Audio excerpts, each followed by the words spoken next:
Hi friends, this Ramesh. Video பார்த்துக்கணும் எல்லாருக்கும் மனமார்ந்த நன்றிகள். என்னை மதித்து என்னை வரவேற்கிற அனைத்து மக்களுக்கும் என் மனமார்ந்த நன்றிகள். வாங்க நம்ம வீடியோக்கள் போகலாம். பார்த்திங்கன்னா, நம்ம வெஜ்ஜும் சாப்பிட்றோம், நான்வெஜ்ஜும் சாப்பிட்றோம், எக்கும் சாப்பிட்றோம். எக்கு நீ சொன்னேன்னா, ஆனால் எக்கு வந்து நான்வெஜ்ஜாக வெஜ்ஜான்றது இப்போதைக்கு அதுக்கான கன்ஃபியூஷன் தான் இருக்குது. ஆனால் சிலர் வந்து அது வெஜ்ஜுன்றாங்க, சிலர் வந்து நான்வெஜ்ஜுன்றாங்க. சரி, ஓகே, அது ஒரு பக்கம் வைப்போம்.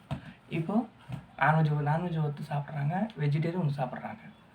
ஆனால் பார்த்திங்கன்னா நிறைய பேர் இந்த சாமி பக்தி உள்ளவங்க, நான் நான்வெஜ் இன்னி சாப்பிட மாட்டேன், அன்றைக்கி சாப்பிட மாட்டேன், ஸோ அப்படின்னு ஒரு பொருளை வச்சுருப்பாங்க. ஓகே, அது நல்ல விஷயம், நல்ல விஷயம் வச்சுக்கோங்களேன்.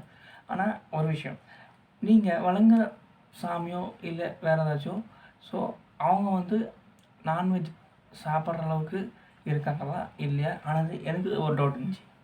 இந்த நடுவில் ஒரு வீடியோ பார்த்தப்போ ஒரு ஒரு ஒரு ஒரு நபர் வந்து சாமி நான்வெஜ் சாப்பிடும் அப்படின்னு சொல்லியிருக்காரு. அது எந்த சாமி? ஓன்லி பெண் சாமி மட்டும். ஏன்னா அதுதான் பெண் ஜாத்திரை. இந்த ஜாத்திரை, இந்த திருவிழா மட்டும் ஆடு வெட்டுறது, கோழி வெட்டுறது, இப்படி ஓகே. அது எப்போருந்து வந்து நம்ம கலாச்சாரம், ரைட்? ஓகே. இப்போது ஆண் சாமி பார்த்திங்கன்னா, சில சாமி வந்து ரொம்ப இதுவாக இருக்கும். வெஜிடேரியன் ஓன்லி, ரொம்ப படவே கூட ஒரு மாதிரி இது இருக்கும்.